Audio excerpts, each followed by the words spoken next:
And welcome to Antisocial Commentary. This is episode number 6. I'm here with Tori. I don't know if you want me to say your last name or whatever have you, but No, Tori's good. you know, fun fact: Tori is actually my sister. Yeah. I don't know if she's really my sister or not. To be determined. I haven't had all the data on that one just yet. So Yeah. I would love to get some type of Maury show You are DNA not test, the but. brother. But for the sake of conversation, we'll just say you're my sister for now.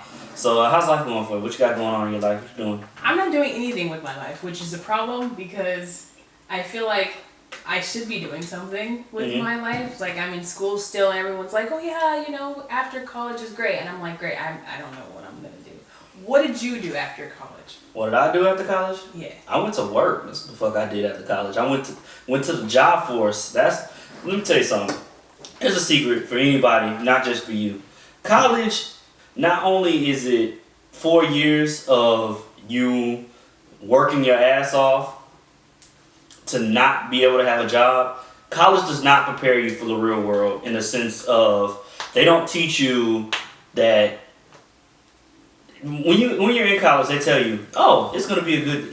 Once you graduate, you'll be able to get a job. This, that, and the third. They don't tell you that once you graduate, you're gonna have a job at McDonald's or Walmart or someplace that's not your degree. Yes, they don't tell you that probably for the first 5 years, unless you're like a teacher or engineer or something. But for the first 5 years of your life after college, you're probably not gonna be using your degree.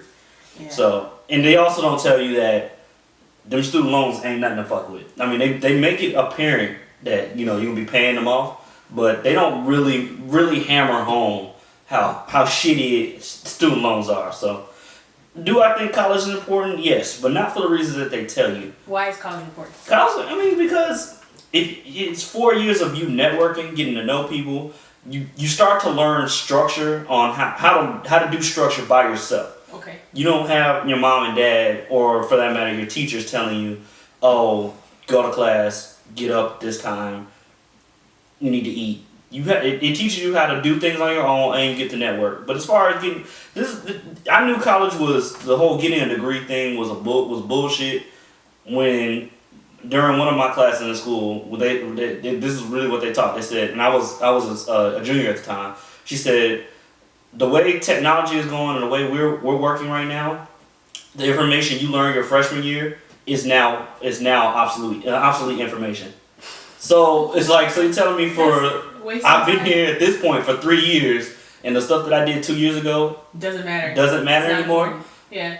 It's like, okay, so why am I here? Plus, college, it is a business, so a lot of times you're going there and you're not only doing the stuff that you went there for. I went for business marketing, but I had to take management. I had to take accounting. I had to take other stuff like humanities and you have to have a PE credit and a sociology. It's like, why do I need all this stuff when I just want to do business marketing? But college again is a business, so they're trying to milk it out of you. But at the same time, it does teach you to be well rounded. So there is a plus there, but it's just some BS. But I do encourage you to finish. I do encourage everybody to go to college and stay if you can. This is my advice to you. If you can and you can afford it, stay in college for as long as you possibly can. You do 18 years of college. You get all the degrees you can, because that real world, the more degrees you have, the easier it will be in the real world. Because honestly, your undergrad degree, you might as well. It's like having a high school diploma. Yeah. Our parents having a high school diploma. It's like they wanting more out of you now. They want a postgrad degree. They want to see more than just your undergrad. So. I think it's interesting that you say that because I had a meeting with my advisor, my college advisor, not too long ago, and he was like, "Are you gonna go to grad school?" And in my mind, I'm like, "Hell no!" Like I'm burnt out. Yeah. And he was like, "Oh, you're gonna have to go and get your master's or something higher than this, bachelor's, because basically, just like what you said, it's not important." And I'm like, "Great, so I have to spend more time, more money in school." But at the end of the day, I was like, I have nothing to do. I don't have no kids. single as hell. So like I might as well go to school. I don't have nothing to do. So I just think that that's interesting. But you know, college is definitely, the experience is real. But I don't really have that traditional college experience, right? Because I go to art school in the middle of downtown Chicago. So our campus is the city. You know what I'm saying? We got the lake over here, the Chicago over here, you know, and all these big buildings and stuff. So we don't really have a campus. So it's hard for, you know, us to make friends and to meet people because there's not a quad. We don't even have, I mean, they're making one now, but it's not going to be ready until probably next year, 2020. But we don't have like a student center or, you know, whatever they're called, like at universities and stuff like that. We don't have any sports teams, you know, so there's no basketball games, there's no Friday night or Saturday night football. Yeah. You know what I'm saying? It's just literally like... Alright, what the fuck is that? It's just literally... I feel like I say this on every episode. I do not pay you the big bucks for this. I do not. I don't pay you at all. Actually. I don't pay you. But yeah, sometimes I do wish though that I had that college experience. Oh, I mean, yeah. The college, to me, college is more. It's more for not so much what you learn in the classroom as what you learn. What the structure sets you up for. You get to meet people that you never met. A lot of times they're from different states and all over the world for that matter. Oh yeah. You're setting yourself up to know people that are going to become your peers in the workforce. It's not like high school, because high school, some of the people that are in high school are not going to go to college. They're going to go to the military. They're not going to go somewhere else. And so most of the people in college are the people that were the most academically inclined people at their school.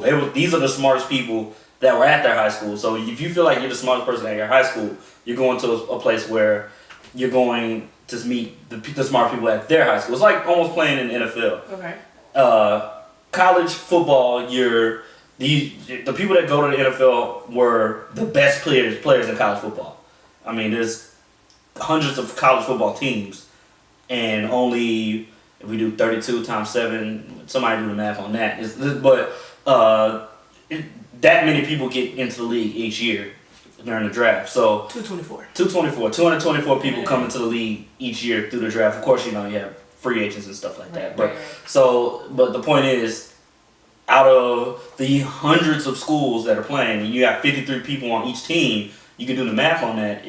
These are the top percentage of people that are going to the NFL. So it's very much like that's what college is.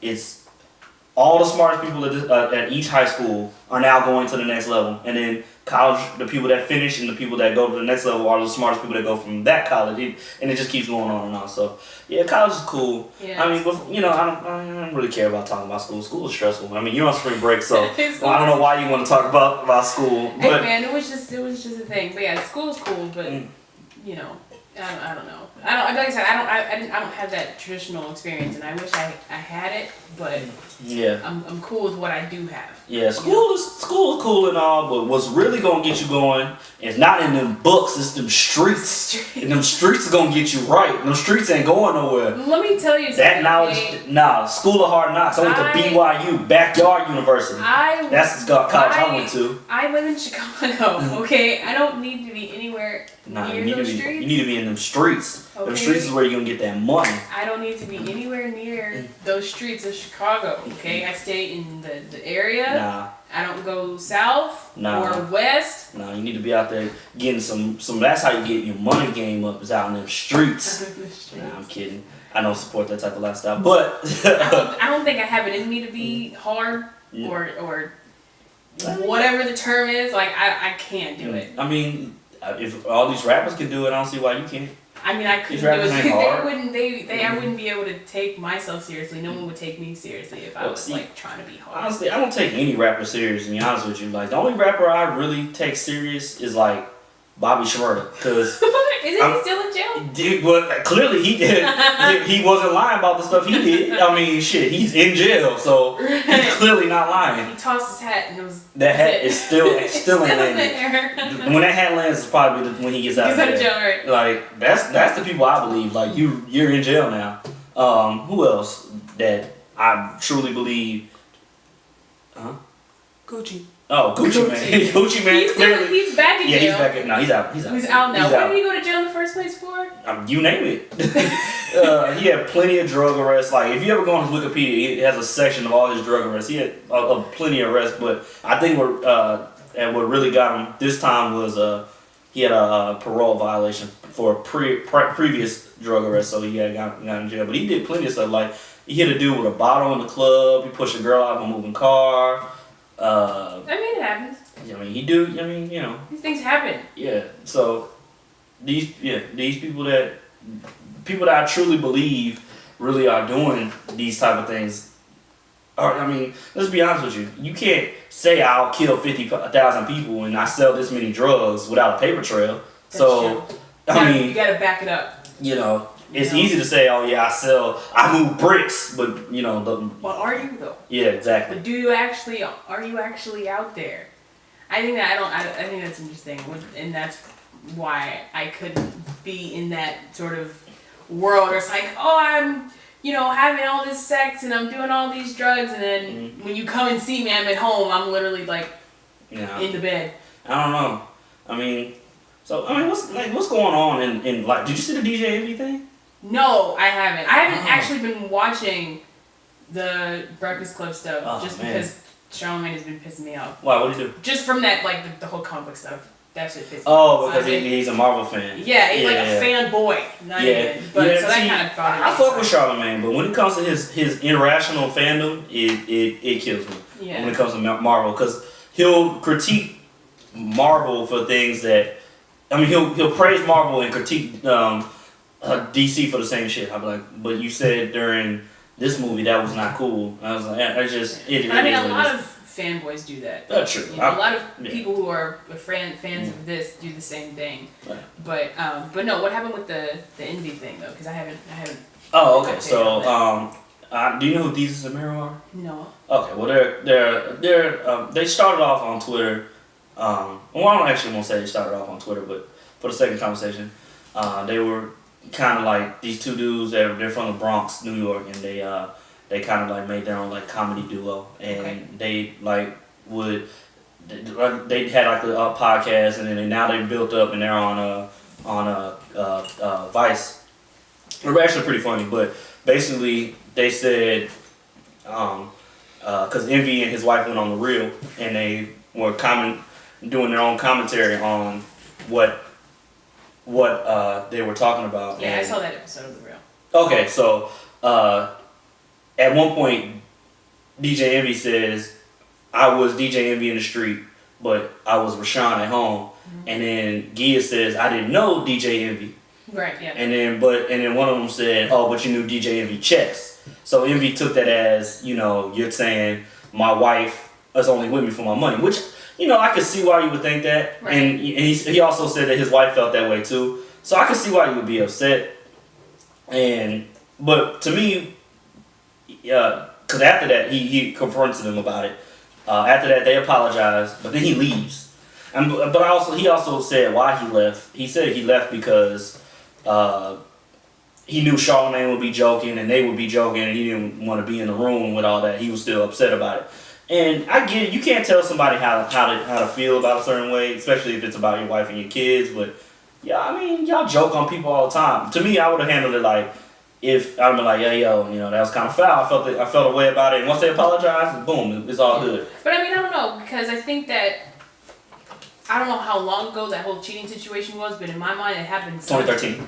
Okay, so it wasn't that long ago, so it's still pretty fresh. So I think that the more that people bring it up, it gets more sensitive. Well, see, they brought it up, especially because like that whole like cheating situation has become like a hot.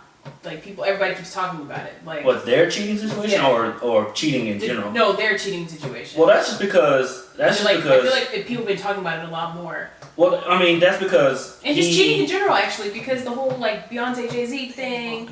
Mm-hmm. They did a live podcast and brought it to the forefront, so that's why it's been a heavy conversation. Okay. So the cheating thing isn't what was a big deal to him. It was the fact that he was saying not just that she was with him for the check, but she stayed because of the check. Right, okay. Okay. So, yeah. I mean, so that's basically, what it is. So we got about 5 minutes left on this on part one. So to finish up here, the point is how do you with the Breakfast Club, they joke on everybody. Yeah. So it's just like, how do you? I don't know, but sometimes they get extreme. Who? The Breakfast Club. I think sometimes they go a little too far, and I think that's not just the whole the whole Charlemagne comic thing, but sometimes I'll be listening and I'm like, oh my god, I need to turn this off because sometimes it just gets really intense. Well, that's just because but that's what has made them. Because let's be real. What made them popular, what turned them around was the whole Ray J situation. You ever hear the Ray J video? Mm-hmm. Oh my god! I gotta show you that. Oh my god, it's hilarious. Remember. Oh my god! Maybe we'll talk about that on part 2. Cause I'll show you the let you hear the Ray J. I actually had at one point saved to my phone.